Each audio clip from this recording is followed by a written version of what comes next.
Hollywood की bold अदाकारा मल्लिका शेरावत ने अदाकार नाना पाटेकर और अनिल कपूर से मुतालिक बड़ा राज अफशा कर दिया। मल्लिका ने सीनियर अदाकारों से मुतालिक क्या कहा, आइए जानते हैं।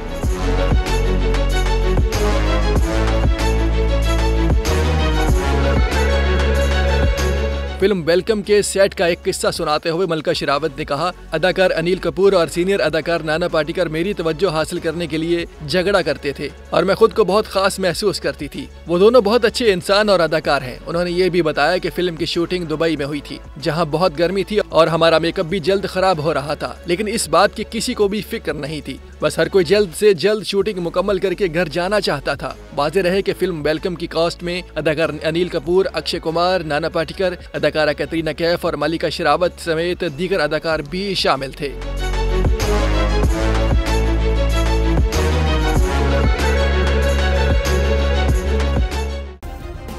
सब्सक्राइब करें और बेल दबाएं ताकि कोई खबर रह न जाए।